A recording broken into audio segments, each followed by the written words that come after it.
Hi, I'm Michael Smith for Nevada Trails.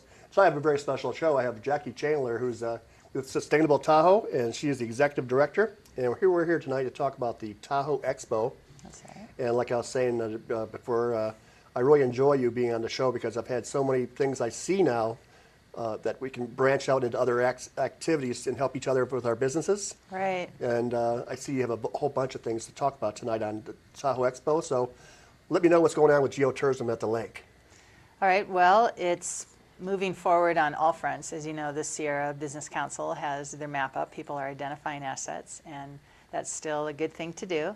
If you're out there and you know of something that's special, unique to you on the culture, the heritage, recreation, just go on the Sierra Business geotourism.org website, and you can still nominate assets that will start building this new menu of geotourism. And to mention on what you're saying, it is always very good when you go into stores to ask, is anything here local? Or when you're looking at a wine menu, is any of the wine come from Placer, El Dorado County, Carson County? And also for food, is any of this food grown within 100 miles? Like we talked about Hungry Mother and places that are growing food. And I just met another place that's growing for the meat. There's I can't think of it, I just saw it at Whole Foods. But there's once you put your feelers out there and your radar, it's like putting on those 3D glasses. You look and you see something different. You go, wow, I had no idea that was there. And Well, I then know you what start you mean. to connect it. I was at this hardware store, and I just moved to a new domicile, and it's completely empty. And I thought, boy, this would be cool to have, this would be cool to have, and nothing said anything of where it was from.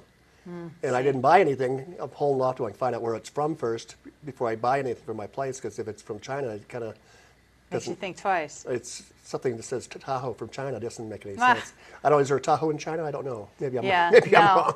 No, it's true. I mean, you wouldn't go to France for California wine. So why are we insulting people at Tahoe with bottled water? So that's sort of the metaphor for the whole thing. And it's a good habit. That's a good exercise. So your geotourism treasure hunt exercise is when you go into any type of business, just find out how local is it. Are your dollars going to rotate 2.5 times? So following along with this, what Sustainable Tahoe is working on right now is the Tahoe Expo, the 2011 Tahoe Expo.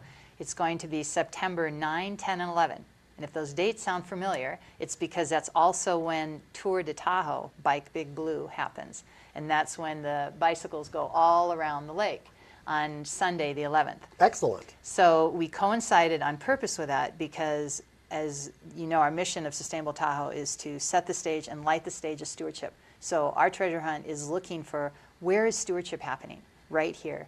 Where are the stewards in the basin? And when you look at recreation, some of the real e-ticket rides, the very cool things to do that are very geotourism, would be biking around the lake, taking the water trail. I don't know if you're familiar with the... No, I was thinking it was around here. It's something else.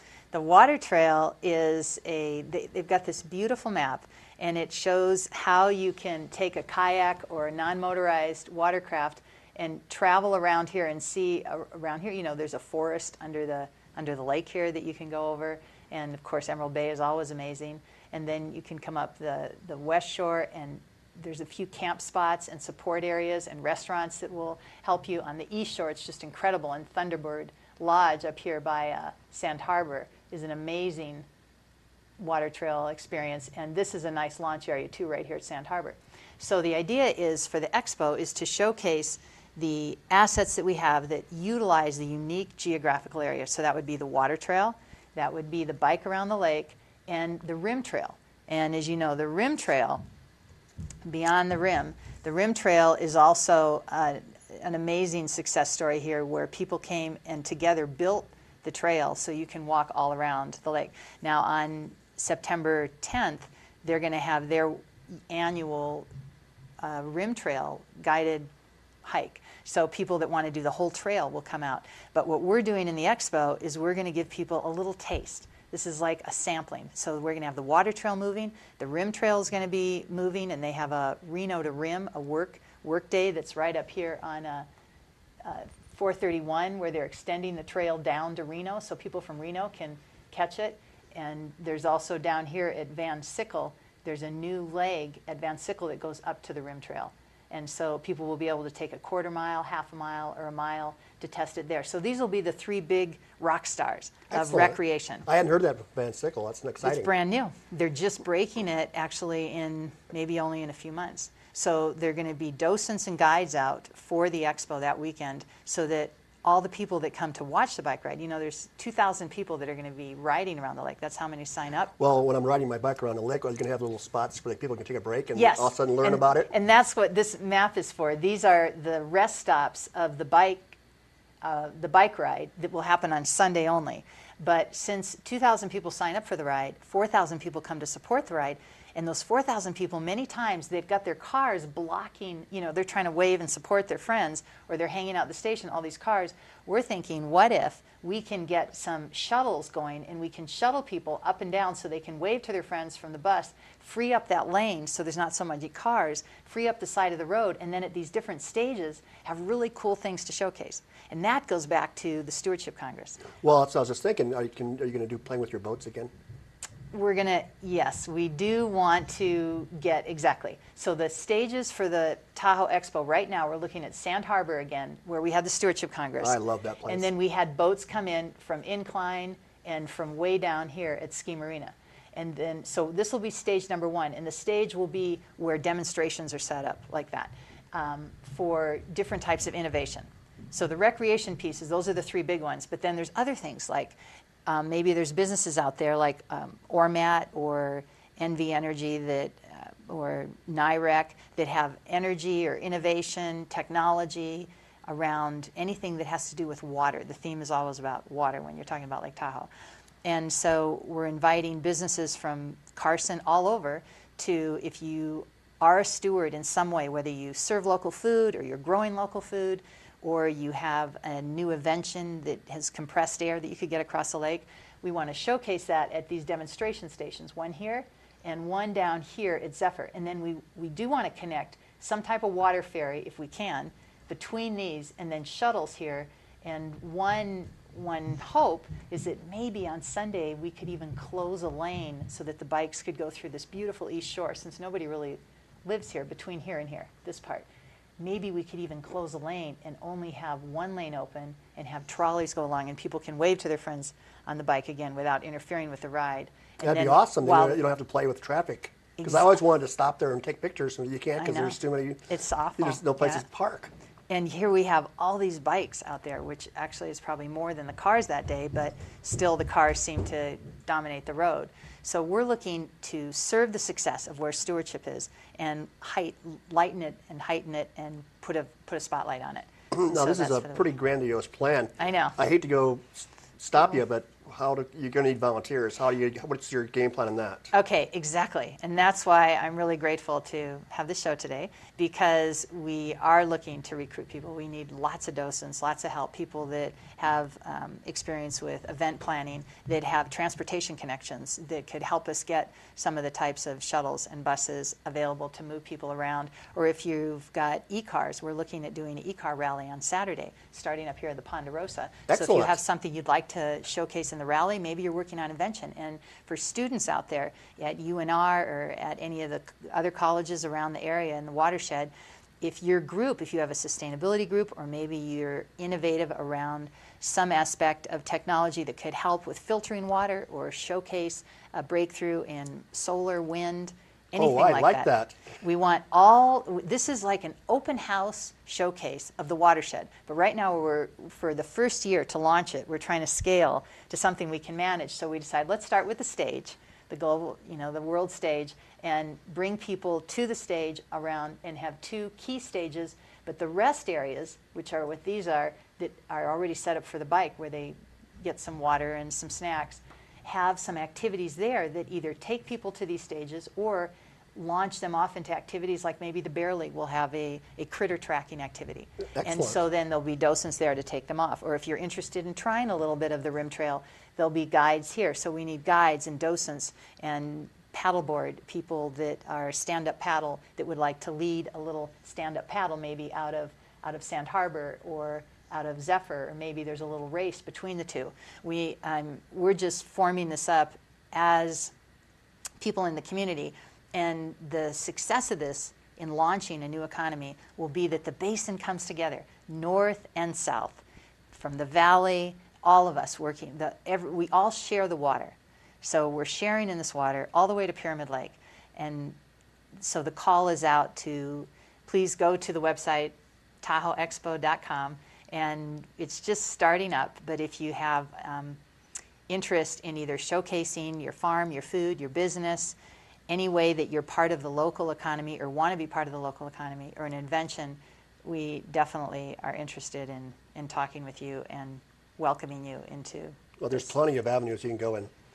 Plenty. There's plenty. And we're also talking about a forum where we would have speakers, keynote speakers. So maybe the different tracks we're looking at would be health and wellness. You know, the prosperity plan, that was pretty cool. 5 counties and 2 states got together and defined a prosperity plan for the economy that wouldn't hurt the environment. And the prosperity plan has health and wellness, green technology and building, geotourism, and also they call it people mover, but alternative transportation. So any way we can showcase that, it's almost like test driving sustainability just for 3 days. You know, what if we were moving people without cars for 3 days? I think that's awesome because I actually had a dream where we didn't have cars around parts of Tahoe for always. I just think it'd be perfect. You come here and all of a sudden you're living in an area you don't have to deal with traffic and you can drive your bicycle without getting run over. It's very doable. Some of the Park them. I mean, and now here's some of the other things that are happening just because now we're in the 21st century. I think it's NASA Ames is building the first monorail, which is a on-demand monorail down in South San Francisco. So you can just go to a station, you punch it up, it's a 2 or 3 car person, it comes up when you need it, and it takes you, along the rail where you want to go. And it's like an on-demand people mover monorail style. And those things have a very small footprint on the ground, and yet we could get people up higher. It's possible we're talking to see if they might want to come and showcase how that technology might work certain aspects around here. It certainly couldn't hurt. The other thing that's very cool is there's been, I don't know who hasn't wondered why we don't have a coordinated transit ferry system on the lake, right? Well, most of the discussions have been that the boat has to fit the piers. Well, guess what? Now there's boats that don't need piers. They're called swaths, and they're modular, and they can land right on the sand. They don't need a pier, and they can pick up people with your bikes and your kayaks and your strollers, and they can move you across the lake at 40 knots, not spill your tea, not need oil. Well, I like the fancy one you showed last on one of our shows. That was very cool. That was one. That was moving, and then isn't there like a duck boat that's running around town that can go in and out of without even? Yep, amphibian boat. That's working. It's called the Duck Express. That's not it. But rubber ducky, I think, something like that. I just remember duck, and I just thought, well, that's so cool. You just pull in, pull out, and I don't know the technology on it at all because I heard it's old. Well, and one of the other hopes of the expo, which is about synergistic stewardship, where are the people with the good ideas and the people that are building things, and how do we bring these people together with other people that have manufacturing capabilities? Well, people like Siemens and Lockheed and Solar Sailor have pieces that might be appropriate combined with a hybrid drivetrain and a modular body that the swath has that you saw, and maybe the solar components that Robert Dane of Solar Sailor. I was just thinking that too because when I lived in Detroit, they used to have solar competitions between across the country of solar cars. That'd be great around the lake. Exactly. And solar boats, no problem. Why not showcase that? Because as a world stage, it's an advantage to these companies to bring their customers, and like a fashion show, who doesn't want to be on the stage? But the bigger opportunity, that's the opportunity, is that Carson and Reno have manufacturing capabilities. Exactly. And we could build it here. And not only can these boats move people, they can help fight fires. They can do emergency evacuation, oil response. They can lay mats for invasive species, oceanography. Well, plus if you get all these people here in one place, I think the brain is better here. There's something about the area that it's a magical area. So I think you get all these smart people together and they won't want to go home. You're right. It is about thinking clear at Tahoe. And our greatest export is inspiration. And we've, even though it seems like a very, very small watershed, the influence Tahoe's had on America, let alone the world, has made, it's changed the course of history. Things that have happened. Remember last time I talked about the book Tahoe Beneath the Surface? Oh, Scott? yes. He just made a presentation. I'll share that with you at another show. And he was tying things that have happened to Tahoe affected the civil rights movement, affected why California is not a slave state, set the rules up for national parks, even though Tahoe didn't become one, that set the standard. It changed the course of filmmaking around certain types of films that were started here. And of course, two-stroke engines changed the whole industry. And not to mention the TRPA and all the other things. So the influence we have as a world stage is very much underutilized. And the idea that this prosperity plan is saying, hey, health and wellness, I mean, tell that to the Washoe, right? This was the temple for them. So that's been around a long time, so why don't we recognize that and bring it to the potential? And the idea of geotourism hosting authentic assets, which is what the expo is about, let's host them, bring them on. You know, they already exist here, but the visitors locked in their cars driving around lost don't always, it's not obvious. It's like putting on those blue filtered glasses and looking and seeing what's there. Let's give them 3D. The other thing we need is sponsors for these different aspects. For instance, the League to Save Lake Tahoe is very interested in sponsoring this idea of blue bucks. And this could be where the League actually puts their bumper sticker on a bus pass. So then keeping Tahoe blue becomes about taking alternative transportation. Or maybe it's redeemable in different ways around getting you from here to there without a car. The idea with the cars for the expo is talking to the ski resorts and seeing if people do drive in, if we're not able to hook up the train. We're trying to get rail to shuttle to, like the Zephyr train that goes out of Reno, or maybe even, I guess this one doesn't come up here, but that's a museum. But anyway, the Amtrak has a train that comes out of the Bay Area, and it's possible we could hook that up. But for when we can't, we're thinking the ski areas, we could park people there and then shuttle them in to these key stages. And from these stages, they can either go by water or by trolley and see things along the way and stop at other stages as they move. So sponsors would be really important. Another thing is we're looking at apps, that this could be tied to an app. So not only would it have a map and a program, but there'd be a lot of apps. So if you were really interested when you learned about something like maybe wildlife, you could track it, take it home, and the app would also help let people know where they are and where they might want to go. So if there's any technology people out there that are interested in building something like that out, that could actually have a IP ROI component to it, please contact us as well. And then, of course, all the local businesses that would like to either sponsor something or be a part of this in a very proactive way by not really having a booth. This isn't a booth and a brochure thing. This is making it come alive. So that's why in the Stewardship Congress, we ask the conservation groups, what is a project you're working on, and how can you make that experiential? Can you turn it into a geocaching game? Can you make it interactive? If you're doing water filtration, show us where the water filtration is and make a trivia game around it so people walk and ride their bike over to seeing how we filter water here in Tahoe and get them to help with it. If you're weaving baskets, for instance, the Gatekeeper Museum, they're having the top basket weavers on that same weekend. We're talking to them right now. Unbelievable, this is awesome. And there, you can go there and make a basket. The Maidu are going to be there, the Paiute, and the Washoe. And you know, the Washoe are the world leaders in basket weaving. And they'll be right over here in the Tahoe City area, right by Fanny Bridge, which I guess is right in there. And they'll be setting up for that weekend. So that stage will be if you want to do a craft project. And that's completely cultural, authentic, and very cool and fun. And now instead of buying a souvenir, you make your souvenir. Well, it's one of my favorite shows when you talked about the basket weaving. You like that one? But they're beautiful. It's absolutely beautiful and historic, and I'm planning on buying one soon. And it's fun. Maybe we should make a pine needle basket on one of the shows. Anyway, that's another opportunity. And of course, food concession will be there. Also, the Bear League. You know, this is pretty cool. We learned this at the Stewardship Congress. They have webcams set up, and they had a group of young kids, I think from Sacramento, come up that were probably in one of those classes where they were problem kids or something like that. And so this was an idea to give them an earth-based project. So they took them out, I think it was over in South Lake down here, somewhere over here, and the project was to put this bear hut back. I guess it had been trampled by a snowplow or something had been wrong with it. Oh, so they geez. repaired or remodeled a hut. And then when the kids were done, it was a big work. They took a break for lunch, and the kids started saying, this is stupid. This isn't going to work. And they looked over, and a bear walked into it. And the kids were just, oh, my God, can you imagine an experience like that?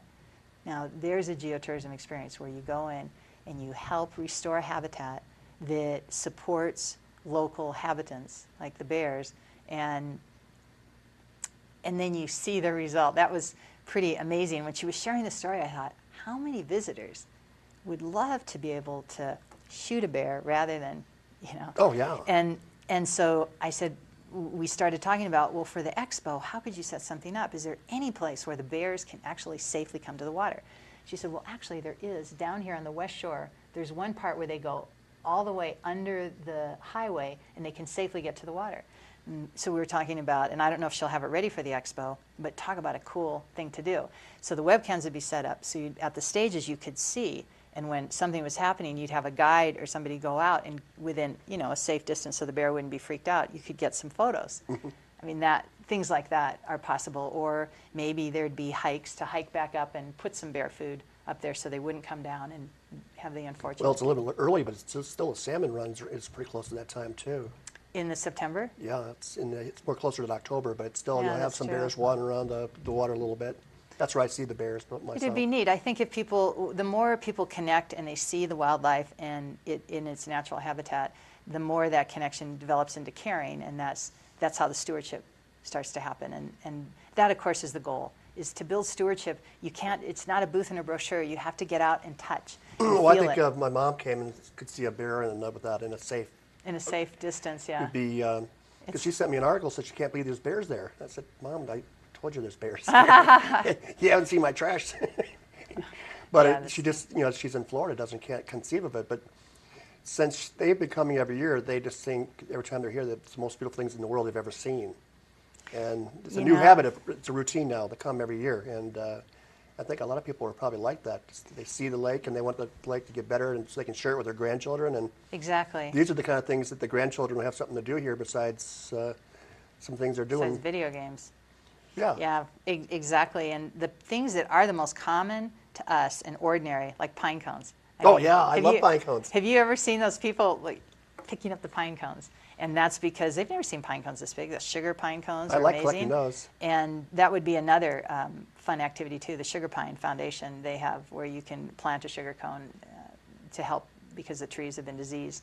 And so they have an effort that way. And what a cool thing to do, to plant a sugar pine and then come back. Oh yeah, you and can see it. be a volunteer for the sugar pine people just help. by getting into the phone Exactly. book and calling them. But see, a lot of these things aren't obvious. It's like you're putting on this new glasses, you're looking down, and you go, oh, I didn't know this existed. Most people feel that they're just supposed to drive around, take pictures, shop, and get out. And Well, I think one thing, but when people come here for their week and their timeshare, Right. and they know that they can actually join these groups for a week while they're here to do something like build a trail or look for plant sugar pines or Right. even just help clean a trail. They just need the directions. They just don't know. These aren't things that are being promoted or high on the radar. And that's the idea of the Tahoe Expo, to expose what isn't obvious. And like the water trail, they've had this beautiful map, but nobody knows about it because they've had some fights with shore zone people about being able to access and provide support. So this is a time where it's just get out there. You've got thousands of people here.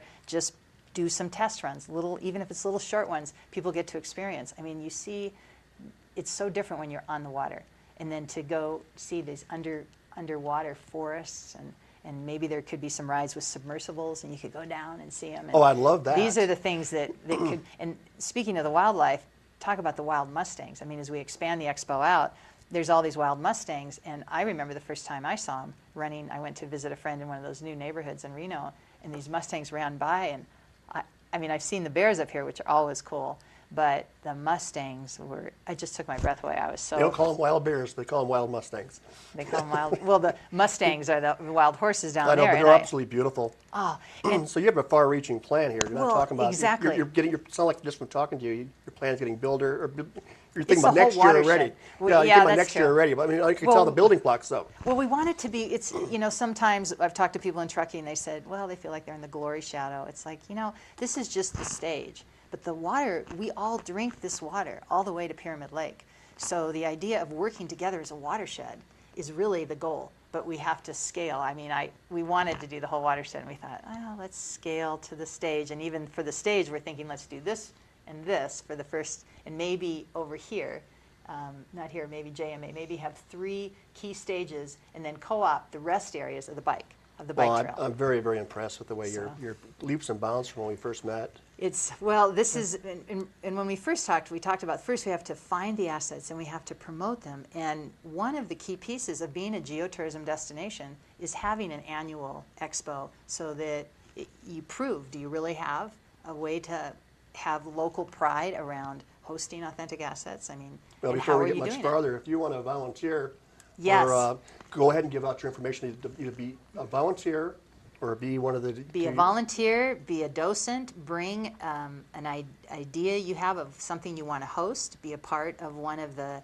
group activities like the wildlife and help or on the trails, be a sponsor, be a business that wants to participate and bring your goods up to one of the stations, demonstration, whether it's food, you want to do a solar oven and show us how you make pizza I like that with too. a solar oven with all the local vegetables from Hungry Mother. I mean, so, let's start connecting the points of light, connect the dots around the watershed, and bring it out like an open house for just 3 days and see what happens when we get to know our neighbors. Well, It's yeah, really fun. plant sugar pines with the mycorrhiza. Plant sugar pines From the and, compost company and then we talked start about. thinking about the possibilities like the wild Mustangs. What if there were bus tours? People pay $60 to go into East LA gang areas to get on a bus to do that. What would they pay to go out and see wild Mustangs? Or pay to be a cowboy for a week and help herd them toward food or something? I mean, I don't know. You just use your imagination. Well, there's plenty of things here. It sounds like you're really building up on each step, though. I like that.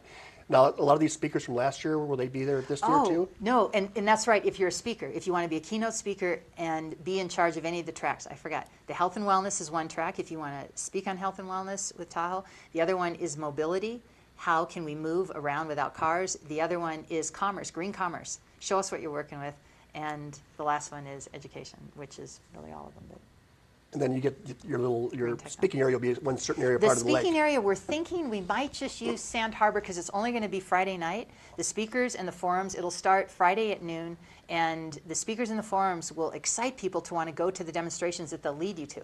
So then you'll hear the speaker and you'll want to go check that out at one of the stages and take the tour like that. Well, that way you can target what you're interested in too. That's right. You can target what you're interested in. Please participate. This only works when we host it together. This is all of us coming together. No more north-south. It's one lake, one basin, one expo. Your expo. Well, I think so, because all you Your expo. all you have to do is get involved. Get involved. That's all I did. Volunteer. Well, it sounds like I love the way your map is set up and the Create a new ideas. economy. And this is how we'll create a new economy. And the dates again, and you said September. And the dates again are September 9, 10, and 11. And it will be around our global stage. 2 stages, one in the south. Well, we're in conversations with, we're looking at Zephyr, the North Sand Harbor, and then having pickup points or other activities going on at the rest stops for the Tour de Tahoe. We want to support the tour. We want to bring more attention to the positive things that are happening, anything that has to do with sustaining and enhancing the water we all share and the beauty we all share. Well, we'll do a show on the Tour de New Tahoe economy. too, and just tell them that, Yes. that they get involved with you as well. Yes, and any ways you, marketing, help, advertising, all these things. Well, we're down to our last 30 seconds, so I just wanted to say Okay. I Tahoe I really appreciate your hard work for the Tahoe Expo. I know how much the summit meant to you and how much feedback I've gotten from it. So I just hope the way you're going that everyone will get involved and help our lake. I'm very grateful. So otherwise, thank you for being on Nevada Trails. Jacquie Chandler. Thank you. So give her a call, volunteer for our lake, and thank you very much. Thank you.